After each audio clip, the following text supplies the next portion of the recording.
My channel Gyan की करीबी। आज हम बात करने वाले हैं बी फार्मेसी में जो फर्स्ट सेमेस्टर में फर्स्ट यूनिट में जो टॉपिक है फार्मास्यूटिकल एनालिसिस का preparation and standardisation of hydrochloric acid. इसमें हम पढ़ेंगे कि जैसे हमने पहले भी जो है 2-3 कंपाउंड्स का पढ़ा है कि कैसे हम है ना प्रिपरेशन और स्टैंडर्डाइजेशन करते हैं, सोडियम हाइड्रोक्साइड की करते हैं, हमने पहले की थी। और वैसे ही हम जैसे हाइड्रोक्लोरिक एसिड है उसकी भी जो है आज प्रिपरेशन और स्टैंडर्डाइजेशन करते हैं। प्रिपरेशन मतलब कि कैसे उसको जो है नॉर्मलिटी, किस नॉर्मलिटी पे जो है हम प्रिपेयर करते हैं उसके सॉल्यूशन को, और उसका स्टैंडर्डाइजेशन जो है वो किससे करते हैं और कैसे जो है इसका स्टैंडर्डाइजेशन होता है। तो आइए हम देखते हैं। सबसे पहले जो है इसका हम प्रिंसिपल लिखेंगे। प्रिंसिपल में जो भी रिएक्शन करता है स्टैंडर्डाइजेशन प्रोसेस के लिए, तो वो हम जो है इस प्रिंसिपल में सबसे पहले उसकी रिएक्शन लिखेंगे। तो उसमें जो है हाइड्रोक्लोरिक एसिड जो होता है वो सोडियम कार्बोनेट के साथ में जो है वो रिएक्शन करता है। तो sodium carbonate plus hydrochloric acid, और ये जो है वो फॉर्म करता है NaCl plus CO2 plus H2O।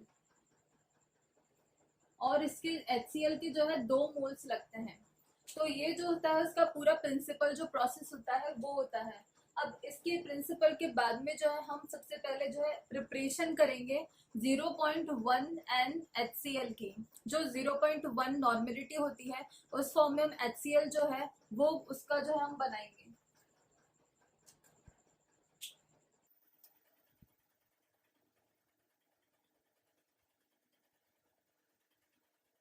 तो प्रिपरेशन ऑफ 0.1 NaHCl में अब हमें इसमें जो है ये ध्यान में रखना है कि जो हाइड्रोक्लोरिक एसिड होता है वो सॉलिड फॉर्म में तो होता नहीं है, तो वो जो है वो लिक्विड फॉर्म में होता है। तो हम जो है इसमें, लेकिन उसका जो मॉलिक्यूलर वेट होता है वो तो उसका ग्राम में होता है। तो सबसे पहले हम जो है ग्राम, जो उसका मॉलिक्यूलर वेट है उसको हम जो है ml में कन्वर्ट करेंगे, क्योंकि HCl जो है वो सॉलिड फॉर्म में नहीं है, यहाँ पे लिक्विड फॉर्म में है। तो उसको जो है लिक्विड फॉर्म में हम ग्राम को जो है ml में कन्वर्ट करेंगे। तो इसके लिए हम जो है सबसे पहले इसका मॉलिक्यूलर वेट जो है वो लिखेंगे। इसका जो मॉलिक्यूलर वेट होता है नॉर्मली वो होता है 35.5। ठीक है। और अब जो है हम इसका देखेंगे कि कैसे हम इसको जो है कन्वर्ट करेंगे ml में। अब इसकी जो डेंसिटी होती है HCl की, मतलब सब जो है कंपाउंड्स होते हैं उसकी जो डेंसिटी होती है वो जो है वो फिक्स होती है। तो HCl जो है उसकी जो डेंसिटी होती है वो होती है 1.18।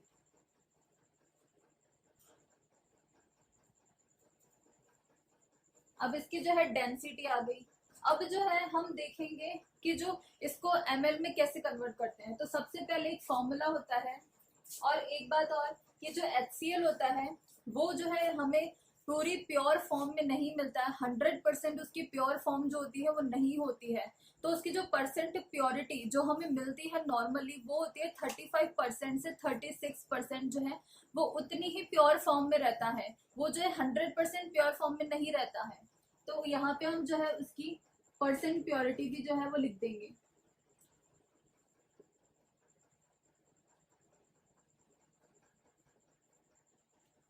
तो अब एक फॉर्मूला होता है mass is equal to density into volume. अब हम जो है इसमें ये फॉर्मूला लगाएंगे।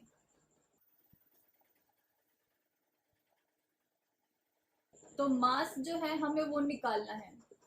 तो डेंसिटी जो है हम यहाँ से ले लेंगे HCl की 1.18, और वॉल्यूम मतलब हमें कितने ml के लिए, हम 1000 ml के लिए चाहिए, 1 लीटर के लिए चाहिए, तो हम वो जो है वॉल्यूम ले लेंगे।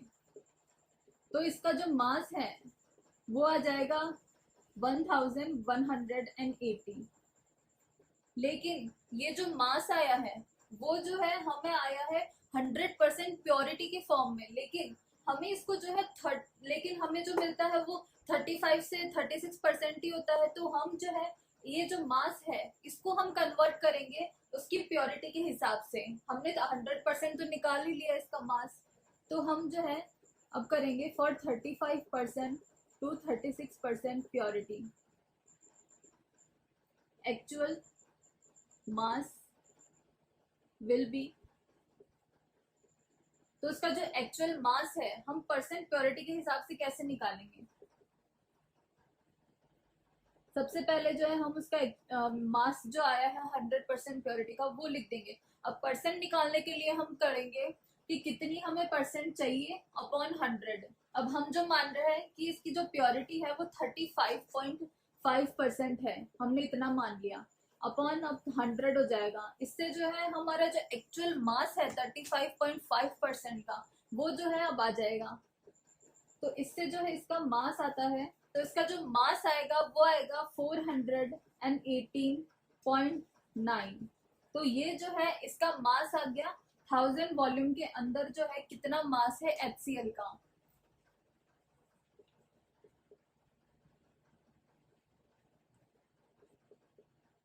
तो अब जो है हम इसकी नॉर्मलिटी निकालेंगे, क्योंकि हमें आगे जाके जो है इसकी नॉर्मलिटी ही निकालनी थी कि इसकी इतने मास के लिए जो है कितनी नॉर्मलिटी आती है। तो अब इसकी हम जैसे नॉर्मलिटी निकालेंगे तो वो आएगी, इसका फॉर्मूला जो है नॉर्मलिटी का हम इधर लगा देंगे। तो हम सबसे पहले जो है ये वाला मास जो है वो लिख देंगे 418.9 अपॉन, अब इसका एक्चुअल जो मॉलिक्यूलर वेट जो होता है वो उससे अपन जो है इसको डिवाइड कर देंगे 35.5। तो इसका जो मास आएगा, जो इसकी नॉर्मेलिटी आएगी, वो आएगी 11.5 N। तो ये जो है इसकी नॉर्मेलिटी आ गई। अब हमें क्या करना है, एक फॉर्मूला होता है N1V1 इक्वल टू N2V2। तो उससे हम जो है वॉल्यूम निकालेंगे कि कितना वॉल्यूम जो है इतनी नॉर्मेलिटी के लिए हमको मतलब ऑब्टेन हुआ है HCl का। तो अब जो है ये नॉर्मेलिटी आ गई। अब इसका हम जो है इसके हिसाब से वॉल्यूम निकालेंगे कि इतनी नॉर्मेलिटी पे कितना वॉल्यूम जो है वो होगा सॉल्यूशन का। N1V1 equal to N2V2। तो हम यहाँ पे जो है ये वाला फॉर्मूला लगा देंगे। अब यहाँ पे N1 जो है, N1 आएगा 11.5 और इसका जो है हमें वॉल्यूम है वो जो है वो निकालना है। और N2 जो है इसमें हमें 0.1 N आएगा, क्योंकि हम जो है HCl 0.1 N के लिए निकाल रहे हैं। और वॉल्यूम जो दूसरा है उसके हिसाब से वो आ जाएगा 1000 ml। तो यहाँ पे हम जो है वैल्यूज पुट कर देंगे।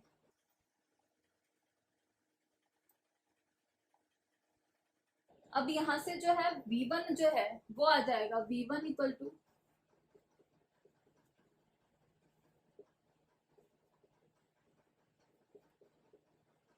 अब यहाँ से जो V1 है वो आ जाएगा, अब V1 इसमें आ जाएगा आंसर 8.7 ml। तो हमें जो है ये प्रिपरेशन हमने कर ली। अब शुरू से समझते हैं। सबसे पहले हम जो है प्रिपरेशन करनी है हमको 0.1 N HCl के लिए। तो हम जो है सबसे पहले ये वाला फॉर्मूला जो है लिखेंगे N1V1 इक्वल टू N2V2, है ना। हमें इसमें जो है पुट करके वैल्यूज हमें सबसे पहले वॉल्यूम निकालना है। लेकिन जो HCl होता है, HCl क्या होता है, लिक्विड फॉर्म में होता है। तो हमें जो है ये मॉलिक्यूलर वेट इसका ग्राम में होता है, लेकिन ये जो है लिक्विड फॉर्म होती है, इसलिए हमें ml के लिए निकालना है। तो उसके लिए हम पहले density, mass equal to density into volume जो है वो फॉर्मूला इसमें लगा देंगे। और इसकी जो डेंसिटी और वॉल्यूम जो है उसकी पुट करके फिर इसका मास निकल जाएगा।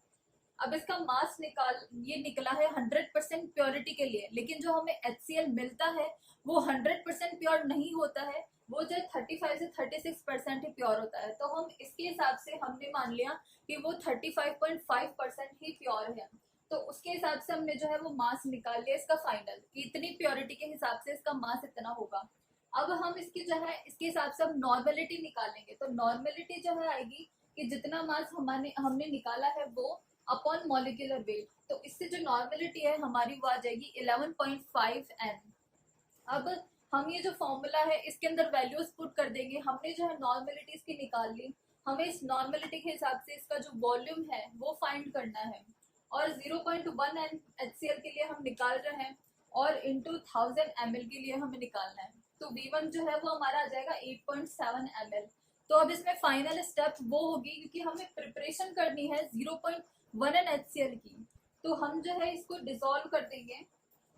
ये जो V1 आया है 8.7 ml, इसको हम जो है इतने वाटर में डिसॉल्व करेंगे कि वो 1000 ml जो है उसका सॉल्यूशन बन जाए।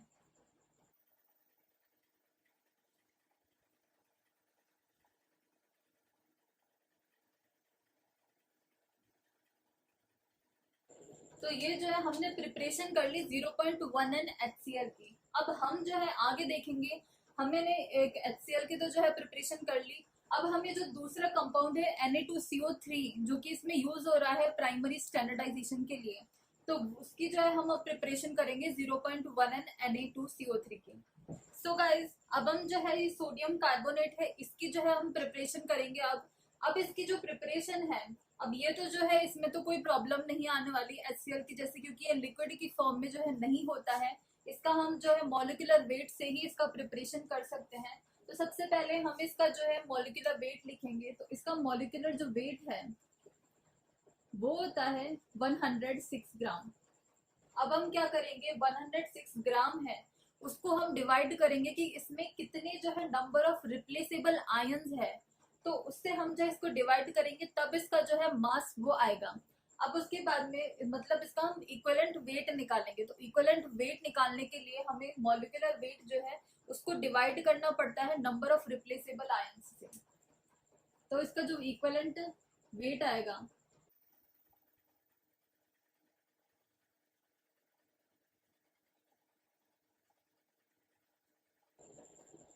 तो अब इक्विवेलेंट वेट जो आएगा उसका आएगा 106/2।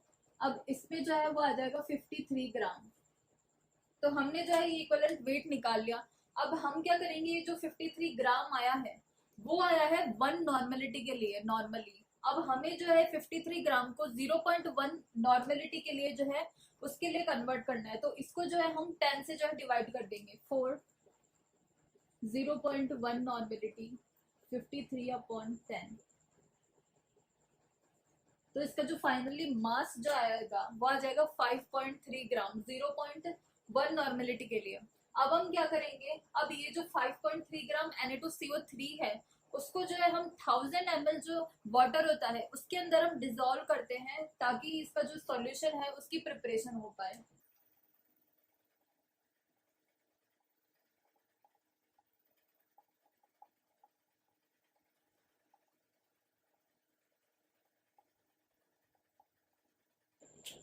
तो हमने जो है वो प्रिपरेशन कर ली। सबसे पहले हमने 0.1 HCl की प्रिपरेशन कर ली। उसके बाद में हम जिसके द्वारा स्टैंडर्डाइजेशन करवा रहे हैं HCl का, हमने अब उसकी जो है प्रिपरेशन कर ली। HCl जो है वो लिक्विड की फॉर्म में होता है इसलिए हमने उसका सबसे पहले जो है मास निकाला था ml के अंदर। और इसमें जो है सीधी सी रिएक्शन हो गई कि इसका जो मॉलिक्यूलर वेट होता है उससे हम जो है इक्विवेलेंट वेट इसका पहले निकालेंगे। उसके बाद में हम जो है 0.1 नॉर्मेलिटी के लिए इसका मास निकालेंगे। अब वो जो मास आया है उसको हम 1000 ml के जो वाटर है उसके अंदर हम डिसॉल्व कर देते हैं और फिर उसका जो है सॉल्यूशन बन जाता है। सो गाइज अब हम जो है इसकी स्टैंडर्डाइजेशन के बारे में बात करेंगे कि इसकी जो प्रोसेस होती है स्टैंडर्डाइजेशन की वो क्या होती है। तो मैंने यहाँ पे डायग्राम बना के समझाया है कि जो है एक ब्यूरेट होती है, हमने एक ब्यूरेट ले ली और उसमें जो है हम जिसके द्वारा स्टैंडर्डाइजेशन करवा रहे हैं वो जो है हम ब्यूरेट में सॉल्यूशन भरेंगे, और जिसका हमें स्टैंडर्डाइजेशन करना है जो कि HCl है वो जो है हम कॉनिकल फ्लास्क में लेंगे 10 ml। अब दोनों का जो है हमने करा रखा है। तो ऊपर जो ब्यूरेट है उसमें होगा Na2CO3 जो कि 0.1 नॉर्मेलिटी का है, और यहाँ पे कॉनिकल फ्लास्क में होगा HCl 10 ml होगा और 0.1 नॉर्मेलिटी का है। और इसमें हम जो है एक इंडिकेटर डालते हैं, मिथाइल ऑरेंज इंडिकेटर।